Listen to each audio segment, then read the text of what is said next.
एक समय की बात है। एक छोटे से गांव में भोला नाम का एक साधारण किसान रहता था। भोला मेहनती और नेक दिल था, लेकिन उसकी फसलें हमेशा खराब हो जाती थी। सूखा और अनजानी बीमारियां उसके खेत को बर्बाद कर रही थी। वह हर दिन भगवान से प्रार्थना करता कि उसकी हालत सुधर जाए।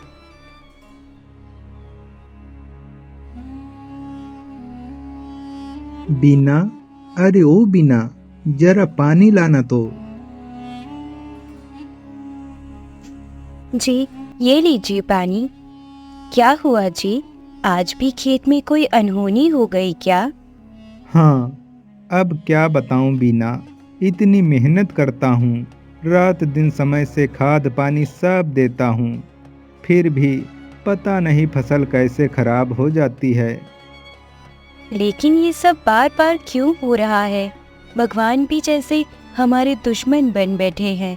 क्या सारी तकलीफ हम गरीबों को देंगे क्या? अरे नहीं, ऐसा मत बोलो, ये तो किस्मत की बात है। आज बुरे दिन हैं, तो कल अच्छे दिन भी आएंगे। भगवान पे भरोसा रखो। दोनों पति पत्नी के दिन ऐसे ही सुख दुख में कट रहे थे। दूसरे दिन भोला अपनी पत्नी से कहता है कि अब से वो रात को खेत की रखवाली करने जाएगा। तभी वीना कहती है, अरे नहीं नहीं, आप अकेले इतनी रात को कैसे जाएंगे? कुछ हो गया तो? नहीं नहीं, आप मत जाइए। अरे नहीं बीना, कुछ नहीं होगा। और मैं अकेला कहाँ हूँ?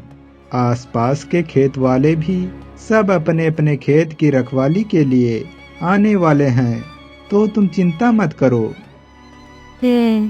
तो फिर ठीक है, लेकिन अपना ध्यान रखना जी। भोला खेत की ओर चल देता है। जब भोला अपने खेत में बैठा था, तभी एक रहस्यमयी साधु उसके सामने प्रकट हुआ। साधु ने गेरुए वस्त्र पहन रखे थे और उसकी आंखों में असाधारण ज्ञान की चमक थी। भोला उसे ऐसे देख के चौंक गया। अरे, कौन हो आप और इस समय यहाँ क्या कर रहे हो? मैं कौन हूँ, ये तुम्हें अभी जानने की जरूरत नहीं भोला। मैं तुम्हारी परेशानियाँ जानता हूँ, इसलिए मैं तुम्हारी मदद करने आया हूँ। साधु ने शांत स्वर में कहा। तभी भोला ने पूछा, बाबा, आप तो सिद्ध पुरुष लगते हो, आपको तो सब पता है, तो कृपा करके मुझे बताइए ना, इसके लिए मुझे क्या करना होगा? हाँ, लेकिन पहले तुम्हें अपनी हिम्मत और विश्वास को साबित करना होगा। भोला ने विनम्रता से पूछा, महाराज, मैं अपने परिवार और खेत की भलाई के लिए कुछ भी करने को तैयार हूँ। मुझे क्या करना होगा?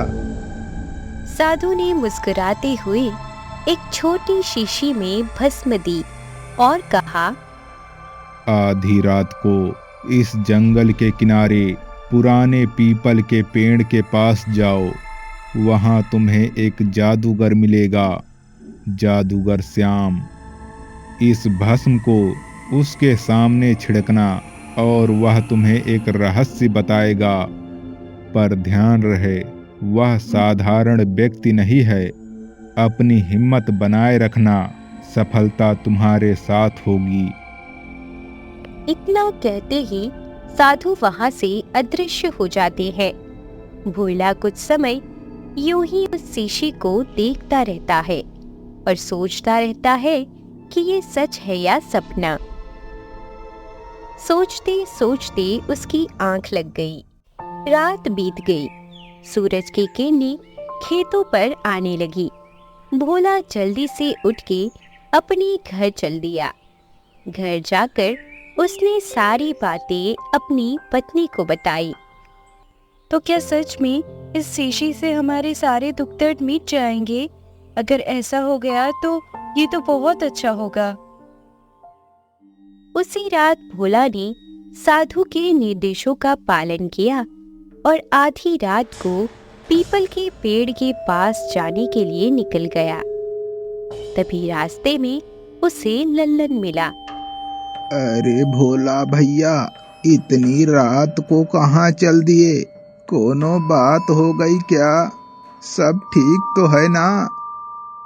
अरे हाँ हाँ, सब ठीक है। वो तो हम ऐसे ही खेत की रखवाली के लिए जा रहे थे, लेकिन तू इतनी रात को कहाँ से आ रहा? अरे हम तो पास वाले गांव गए थे कुछ काम से, लेकिन लौटने में थोड़ी देर हो गई। चलो हम चलते हैं। इतना कहकर लल्लन वहां से चला गया। भोला आगे बढ़ने लगा। वहां का माहौल बहुत भयावह था। अचानक हवा में हलचल हुई और पेड़ के पीछे से एक अजीब सा आदमी प्रकट हुआ। उसने काले कपड़े और एक विचित्र पगड़ी पहन रखी थी और उसकी आंखों में भयानक चमक थी। भोला ने डरते हुए भस्म को उसके सामने छिड़का।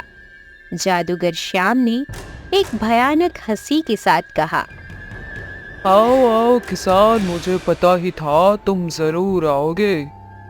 तो तुम मेरे पास मदद मांगने आए हो किसान, लेकिन तुम तो जानते ही हो कि दुनिया में मुफ्त में तो कुछ भी नहीं मिलता। तो क्या तुम कीमत चुकाने के लिए तैयार हो? भोला ने साहस बटोर कर कहा, हाँ जादूगर, मैं तैयार हूँ। मुझे क्या करना होगा? अपने परिवार की खुशी के लिए मैं सब कुछ करूँगा। तभी जादूगर ने जंगल में एक गुप्त मंदिर की ओर इशारा करते हुए कहा, इस रास्ते पर जाओ, वहाँ एक प्राचीन खजाना दबा हुआ है जो शापित है। केवल सबसे साहसी ही इसे प्राप्त कर सकता है। अगर तुम इसे मेरे पास ले आओगे तो मैं तुम्हारे खेतों का शाप दूर कर दूंगा। क्या सच में मेरे खेतों पर श्राप लगा है? अरे अरे, ऐसा तो मैंने कभी सोचा भी नहीं था। अगर मैं वो खजाना ले आऊं तो क्या मेरे खेत ठीक हो जाएंगे? जी हाँ, अगर तुम मेरा काम कर दोगे तो मैं भी तुम्हारा काम कर दूंगा। ये सुनकर तुरंत ही भोला बिना डरे उस रहस्यमयी रास्ते पर चल पड़ा। जैसे ही वह पुराने मंदिर के पास पहुंचा, उसे डरावनी आवाजें सुनाई देने लगी। भोला तो आवाजें सुनकर डर गया। हे भगवान, ये कैसी आवाजें हैं? मुझे तो बहुत डर लग रहा है। हे भगवान, मेरी रक्षा करना प्रभु। मुझे डरना नहीं है। अगर मैं डर गया तो मेरे परिवार का क्या होगा? भोला हिम्मत से मंदिर की तरफ बढ़ता है। मंदिर के बीचों बीच एक पुराना संदूक रखा था। उसने अपनी हिम्मत से उसे खोला तो उसमें देवी लक्ष्मी की एक सुनहरी मूर्ति रखी हुई थी। मूर्ति उठाते ही एक आवाज गूंजती है, तुमने सांप को जगा दिया है। ये सुनकर भोला डर जाता है। डरा हुआ भोला मूर्ति लेकर पीपल के पेड़ के पास वापस दौड़ा और उसे जादूगर को सौंप दिया। मूर्ति को देखकर जादूगर की आंखों में लालच चमक उठा। उसने कहा, तुमने अच्छा काम किया किसान, अब तुम्हारे खेतों में हरियाली होगी। लेकिन याद रखना, मैं एक दिन फिर आऊंगा और अपने हिस्से का बदला लूंगा। बदला? कैसा बदला? वो तो वक्त ही बताएगा। अभी तुम जाओ, कल से सब ठीक हो जाएगा। इतना सुनकर भोला वहां से चल दिया।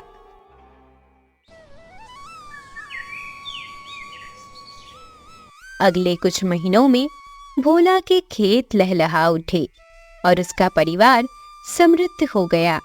सभी खुशी खुशी रहने लगे। ए जी, देखिए ना, आज सब ठीक हो गया। आप, मैं, हमारा मुन्ना सब कितने खुश हैं। हे भगवान, हमारी खुशियों को ऐसे ही बनाए रखना, हमें हर बुरी नजर से बचाना। हाँ बीना, अब सब ठीक है। हमारे दुख भरे दिन बीत गए। अब तुम भी बीती बातों को भूल जाओ। लेकिन एक रात जादूगर भोला के सपने में फिर से आया। भोला, मैं अपने हिस्से का बदला लेने आया हूँ। यह सुनकर भोला डर के मारे जाग गया, लेकिन फिर उसे एहसास हुआ कि वो तो एक सपना था, तो वो स्वस्थ होकर फिर से सो गया।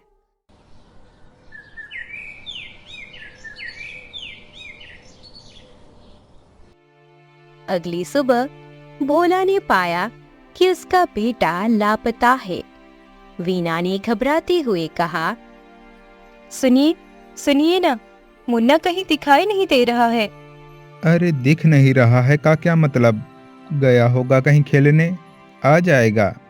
पता नहीं आज मुझे उठने में इतनी देर क्यों हो गई। तुम चिंता मत करो, यहीं कहीं होगा। नहीं जी, कहीं नहीं है।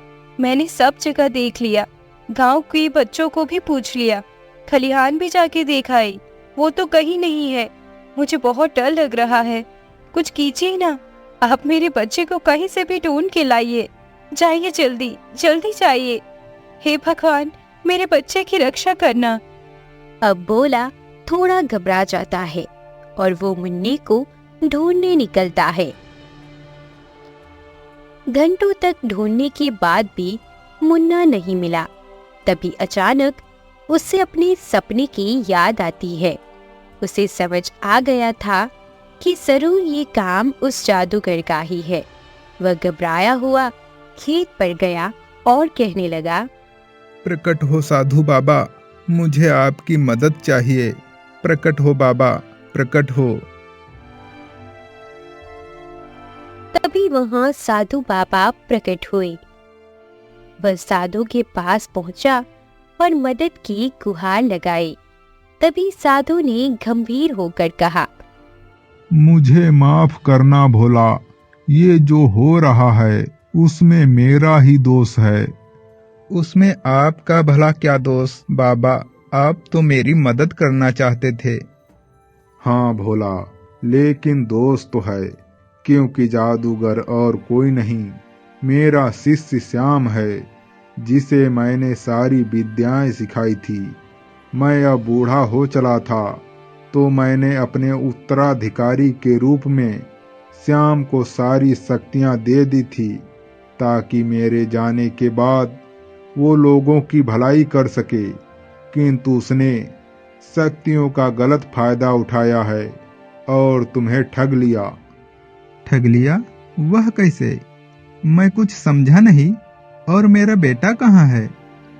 मंदिर में जो सोने की मूर्ति है वह बहुत कीमती है, लेकिन उसे निकालना हर किसी के बस में नहीं था। उसे वही निकाल सकता था जो निष्कपट हो, और इसलिए श्याम ने उसे पाने के लिए तुम्हारा उपयोग किया है। वह मूर्ति श्रापित है, उसे पाने के लिए मनुष्य की बलि देनी होती है, और इसीलिए वह तुम्हारे बेटे को लेकर गया है। ये सुनकर भोला की आंखों से आंसू बहने लगे। उसे अपनी करनी पर अफसोस होने लगा। तभी साधु ने कहा, जादूगर ने तुम्हारे बेटे को अपनी कीमत के रूप में लिया है, लेकिन मैं तुम्हारी आखिरी बार मदद करूंगा। मैं तुम्हें आशीर्वाद देता हूं कि तुम विजयी हो, सत्य की जीत हो। इतना कहकर साधु भोला के गले लग जाता है और उसे कान में कुछ फुसफुसाते हैं। फिर साधु ने कहा, जाओ बेटा, जादूगर का सामना करो, और याद रखना उसे अपनी बुद्धि से हराना है। जी बाबा, चाहे कुछ भी हो जाए, मैं अपने बच्चे को बचा कर ही रहूंगा, चाहे उसके लिए मुझे खुद अपनी जान ही क्यों ना देनी पड़े। मैं हर हाल में उसे बचाऊंगा। मेरा आशीर्वाद तुम्हारे साथ है। विजयी भव। इतना कहकर साधु वहां से गायब हो गया। भोला दिल में अपने बेटे के लिए दर्द और दृढ़ संकल्प लेकर आधी रात को पीपल के पेड़ के पास पहुंचा। जादूगर उसके बेटे को बांध कर खड़ा था। जादूगर ने व्यंग्य में कहा, आ गए तुम। आओ आओ, क्या तुम मेरे साथ सौदा करने आए हो? वो तो समय ही बताएगा जादूगर श्याम। तुम मेरे बेटे को छोड़ दो। अगर उसे हाथ भी लगाया तो मैं तुम्हें छोड़ूंगा नहीं। तुम मुझे चेतावनी दे रहे हो? लगता है तुम जानते नहीं हो मेरी शक्तियों के बारे में। जानता हूँ, और ये भी जानता हूँ कि तुमने बाबा को और मुझे धोखा दिया है, पर तुम भी ये जान लो कि मेरे पास भी शक्ति है, सच्चाई और अच्छाई की। और जब बात हमारे परिवार की आती है तो हम इंसान भगवान से भी लड़ जाते हैं। तुम तो एक मामूली जादूगर हो।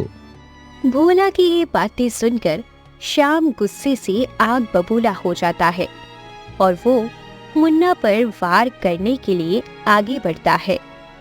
वह अपनी शक्तियों से पेड़ की एक बड़ी टहनी मुन्ना के पास गिरा देता है।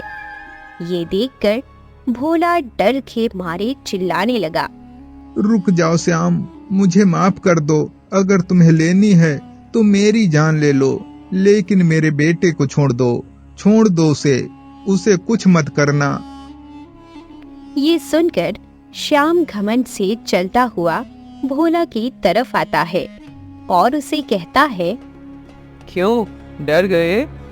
देखा मेरी शक्तियों का कमाल। अब तो तुम्हारे बेटे के साथ तुम भी मारे जाओगे। हा हा हा हा हा हा हा। नहीं नहीं, ऐसा मत करो, मुझे माफ कर दो। मुझसे भूल हो गई है, मैं तुम्हारे पैर पड़ता हूँ।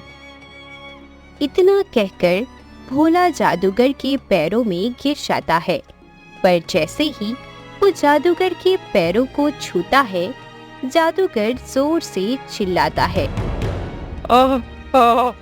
दूर हटो मुझसे, दूर हटो, दूर हटो मुझसे, दूर हटो, दूर हटो मुझसे, दूर हटो।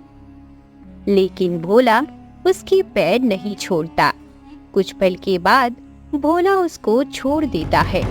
जादूगर का पूरा शरीर जलने लगा था। वो चिल्ला रहा था।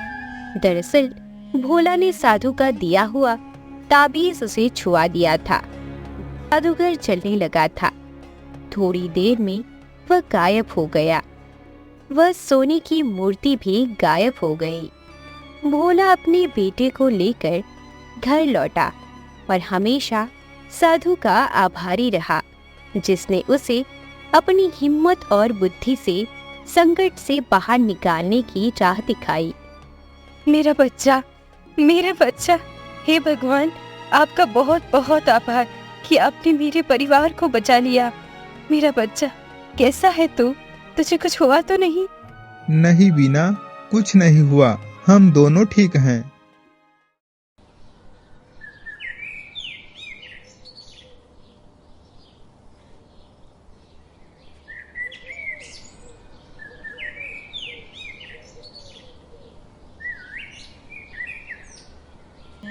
इसके बाद जादूगर फिर कभी भी गांव में नजर नहीं आया और भोला का परिवार खुशहाली में अपना जीवन बिताने लगा।